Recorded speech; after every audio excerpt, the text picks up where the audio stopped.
Halo film lovers, kembali lagi di channel Adlika Ablin. Mohon dukungannya agar kami semangat untuk upload dengan cara subscribe, like, dan komen. Terima kasih, sarangnya yuk. Hai, kembali lagi di film Shadow Detective Part 4 untuk episode 7 dan 8 sebagai penutup di musim kedua. Dan seperti apa akhir dari cerita film ini? Di part sebelumnya, film ini penuh dengan plot twist. Di part ini adalah cerita pamungkas supaya Mimin dan kamu gak bingung. Kita langsung masuk ke alur cerita. Film dimulai pada Desember 1999.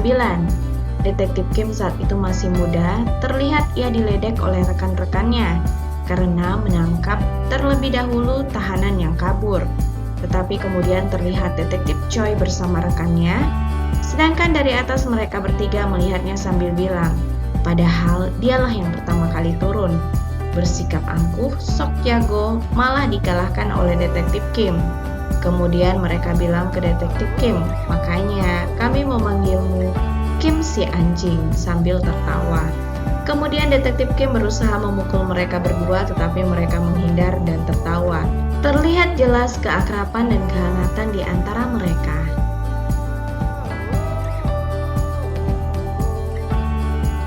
Detektif Kim dan Choi bertemu untuk saling menyapa dan memuji. Detektif Choi sangat suka dengan cara penyelidikan Detektif Kim dan semoga mereka dapat bekerja sama. Suatu hari mereka mengejar napi yang kabur kemudian menyandra wanita. Semua orang panik, tetapi kemudian Detektif Choi melepaskan tembakannya. Padahal, Detektif Kim di kasus seperti ini menginginkan tidak ada korban jiwa. Setelah kejadian itu, Jun Seok menasihati Detektif Kim untuk tidak terlalu toleransi kepada penjahat, karena bisa saja ia menggorok leher wanita itu. Untungnya, ada Detektif Choi yang selalu sigap menembaknya, tanpa takut dihukum jika melanggar peraturan kepolisian. Detektif Kim dan Choi akhirnya menjadi teman. Mereka bersama-sama mendirikan komunitas HJHI yang berarti hati-hati juga hari ini. Detektif Kim berjumpa dengan Jun Seok memberikan sumbangan untuk ibunya yang akan operasi karena sakit. Sebenarnya Jun Seok tidak bisa menerimanya karena tahu gaji rekan-rekannya tidak banyak. Tetapi Detektif Kim memaksa dan bilang ini sumbangan dari semuanya. Detektif Choi diskors selama 3 bulan akibat dari korban yang ditembak yang telah menuntutnya, tetapi ia tetap tersenyum kepada rekan-rekannya seolah itu bukan masalah. Kita lanjut di masa sekarang, saat Direktur Choi duduk di kursi setelah makan malam dengan rekan-rekan barunya, Sekretaris Cha, Kepala Polisi Baek, dan Jaksa Won. Ia ditelepon oleh pimpinan penghimpunan Kim Jeong yang bertanya, haruskah kuurus Detektif Kim? Direktur Choi menjawab, ya. Kemudian penghimpunan Kim Jeong mulai beraksi. Detektif Kim yang masih melihat catatannya tentang Direktur Choi menelpon Sunga. 2 orang yang beraksi tidak mendapati Detektif Kim di kamarnya. Hanya ada amplop coklat di atas meja. Sekarang terlihat Kepala Polisi Baek ditelepon Detektif Kim. Di sana mereka saling mengingatkan. Menurut Detektif Kim, banyak orang sepertinya dihianati karena mempercayai orang lain. Beritahu Direktur Choi dan penghimpunan Kim Jeong, aku akan mengakhirinya. Detektif Kim menggertak Kepala Polisi Baek. Setelah Direktur Choi membuka amplop coklat itu, ia ingat itu berisi petisi penyalahgunaan kekuasaan yang diajukan oleh Detektif Kim. Ternyata petisi itu ditulis saat Direktur Choi mendapat skors ketika menembak pelaku yang menyandra wanita tahun 2000 lalu. Di sisi lain, beberapa orang dari polisi provinsi menemui Sunga karena mencurigainya atas pembunuhan Tuan Wu dan Ketua Tim Han karena di beberapa kesempatan terlihat ia mengikuti mereka. Sunga dibawa untuk diminta keterangan, tetapi ia sudah mengetahuinya dari detektif Kim bahwa Direktur Choi lah yang akan mengejarnya. Ia meminta rekan-rekannya untuk tidak khawatir kepadanya. Kepala infeksi memarahi ketua tim Yeon karena masih terus menyelidiki. Ia memintanya kembali ke Seoul karena tanggung jawab ini harusnya ada padanya. Flashback di tahun 2003, detektif Kim mengingat saat ketua timnya meminta jangan melakukan operasi pada hari itu, penangkapan pengedar narkoba, tetapi mereka tetap beraksi bersama tim HCHI.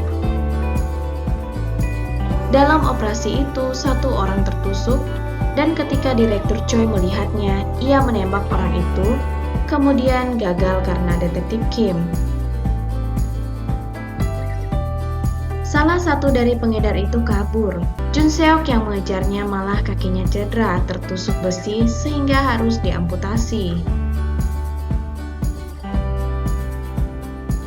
Akibat dari melakukan operasi tanpa persetujuan atasan dan mengakibatkan Jun Seok tidak bisa bekerja lagi di kepolisian, detektif Kim dan detektif Choi disidang. Detektif Kim mengakui ia adalah ketua tim yang akan bertanggung jawab atas kejadian ini, maka ia diskors dan diturunkan pangkat. Sedangkan Direktur Choi potong gaji selama 3 bulan. Kemudian, detektif Kim memutuskan untuk kembali ke Geumo. Direktur Choi sangat gelap mata sehingga ia memerintahkan penghimpunan Kim Jeong mengurus detektif Kim. Dongbum dan Son bertemu.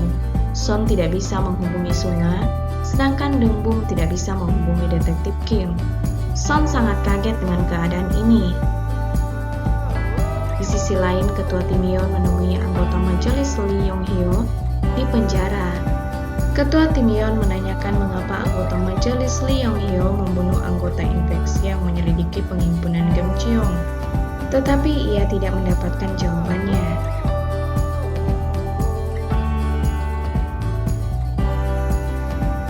Di sisi lain, sekretaris Cha dihadang oleh beberapa orang yang memintanya mengangkat telepon, yang ternyata seseorang memintanya untuk menemui anggota majelis Lee Yong Hyo.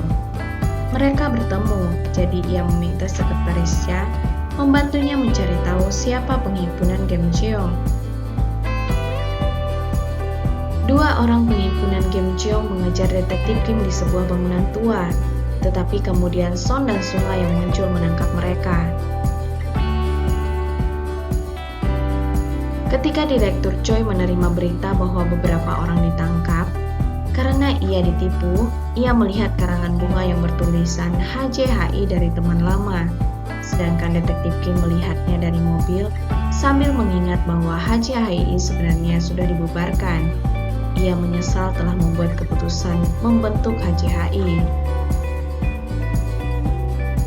Jaksawan menerima foto dan ia ditelepon detektif Kim mengancamnya ia harus berpihak kepada siapa.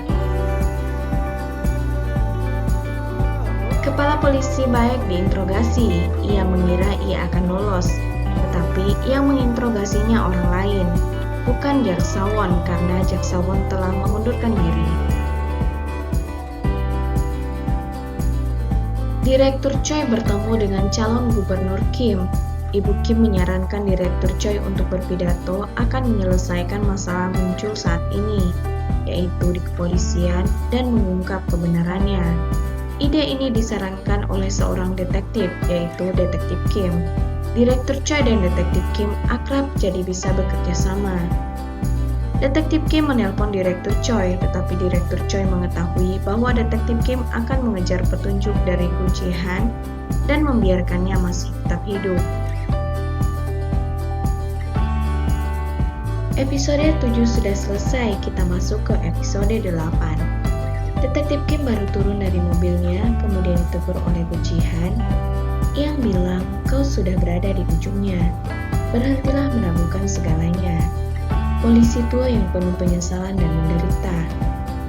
Ia juga mengingat semua orang dekatnya yang terluka, mulai dari Gu Ji-han yang ditembak oleh penghimpunan Kim Jeong, Gu Han Seok dan ketua tim Bae yang mau dibunuh Gu Ji-han, Sunga yang terkena ledakan walaupun ia selamat, Jun Seok yang kakinya diamputasi karena mengejar pengedar narkoba dalam operasi HJHI, ketua tim Yeon yang tertembak, anaknya Jin Soo yang diculik oleh pengedar narkoba yang pernah ia tangkap. Ia mengejar mereka dan berhenti di persimpangan, tetapi tidak menemukan mereka dengan putus asa. Hidupnya penuh penyesalan. Seharusnya ia tidak menjadi polisi, entah di mana letak kesalahannya. Ia terus menangis, dan ternyata semua itu hanyalah mimpi. Sunga memberitahukan bahwa di mobil penghimpunan Gung Jeong adalah darah ketua tim Han. Seorang nelayan bersaksi melihat mobil itu, tetapi ada bukti tidak langsung bahwa itu dihapus atas perintah kepala polisi baik, sehingga ia diperiksa. Menurut detektif Kim, kepala polisi tidak akan lama keluar, karena Direktur Choi akan melepaskannya. Ketua tim Yeon bertemu lagi dengan anggota majelis Lee Yong Hyo yang memberitahukan bahwa yang membunuh ayahnya adalah Direktur Choi dan meminta bantuan untuk menyumbangkannya. Akhirnya ketua tim Yeon tahu pimpinan penghimpunan Gung Jeong adalah Direktur Choi, tapi ketua tim Yeon tidak mempercayainya. Kemudian ia melihat data detektif Kim 20 tahun lalu yang menyatakan bahwa detektif Kim lah yang membuat HJHI.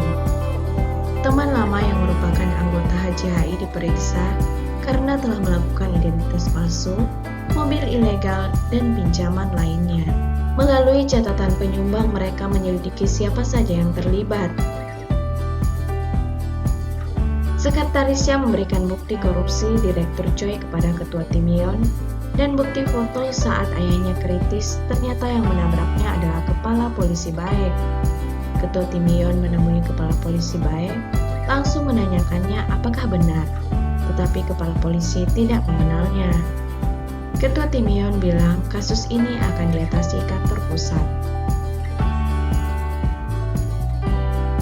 Orang penghimpunan Gung Jeong bertemu dengan Direktur Choi, memberitahukan bahwa yang membocorkan rahasia yang membunuh ayah ketua tim Yeon, kepala polisi baik, adalah anggota majelis Lee Yong Hyo. Jika kepala polisi baik diinterogasi, maka semuanya akan terbongkar. Hari ini adalah hari penyambutan Direktur Choi ke partai. Jika ia sudah dilantik, maka kekuasaan akan ada padanya. Sebelum semuanya kacau, ia mempunyai rencana. Harus ada pengorbanan sebelum pelantikan. Kemudian detektif Kim bertemu dengan ketua tim Yeon. Ketua tim Yeon kecewa kepadanya karena sebenarnya menurutnya detektif Kim sudah tahu siapa yang membunuh ayahnya, tetapi ia malah mendapatkan bukti dari orang lain.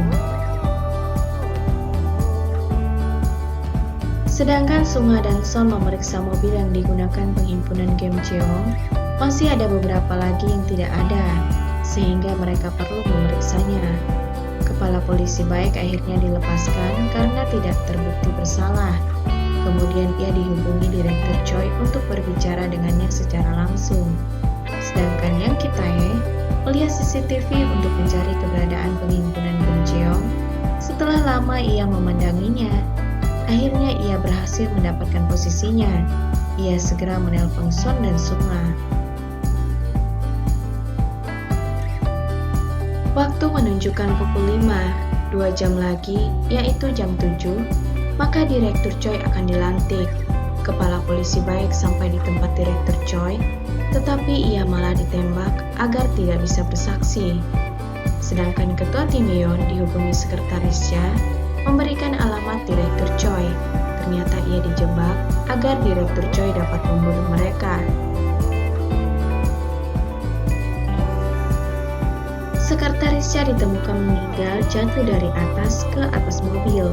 Sunga mengetahui sekretarisnya mengirim alamat kepada ketua tim Yeon. Detektif Kim langsung menuju alamat itu. Ketika ia berusaha menggagalkan Direktur Choi membunuh ketua tim Yeon, ia tidak bisa menembakkan pistolnya karena mengingat kejadian anaknya diculik. Dan saat itu juga ia ditembak oleh Direktur Choi. Ia tergeletak dan bersimbah darah. Waduh, jika detektif Kim mati tertembak, bagaimana kelanjutan cerita film ini ya? Oke, kita lanjut.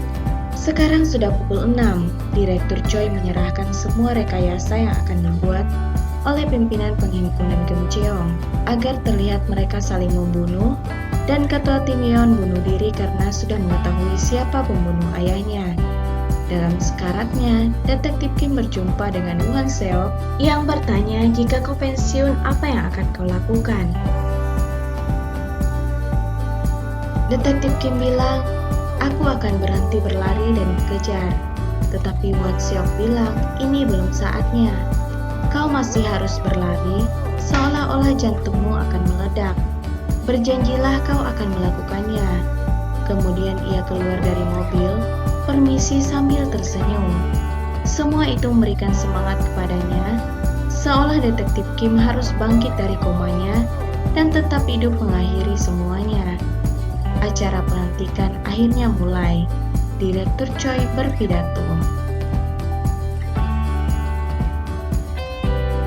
Baru saja memulai pidato, detektif Kim dengan teriakannya, ia sempoyongan karena masih terluka, datang memperlihatkan pistol yang digunakan Direktur Choi untuk membunuh.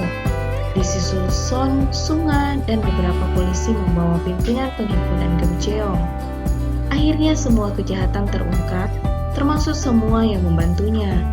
Bahkan, kamar rahasia detektif Kim dalam penyelidikan juga diambil sebagai bukti. Semua penyelidikan detektif Kim selama ini tidak sia-sia.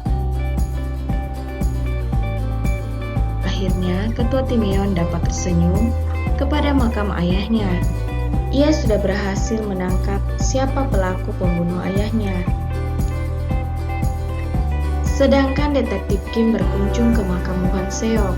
Sebelum ia pergi, ia menasihati Yang Ki-tae untuk menemui ibunya karena ia sudah menang dalam persidangan dan sekarang sudah mempunyai pekerjaan. Ia juga bertemu dengan Direktur Choi. Kemudian ia mendapat ancaman dari Direktur Choi, tetapi ia kemudian menasihatinya untuk tidak lupa makan dan jaga kesehatan.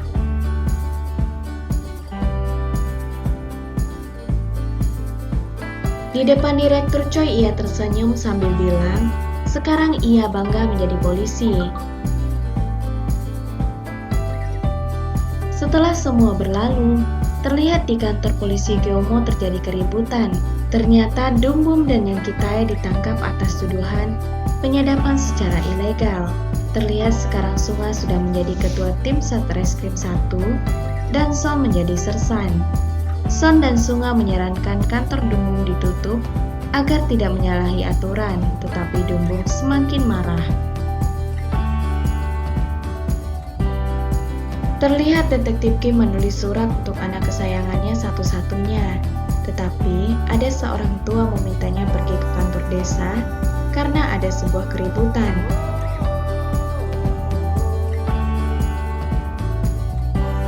Ternyata, akhirnya sekarang detektif Kim menjadi kepala polisi di sebuah desa. Film pun berakhir. Gimana?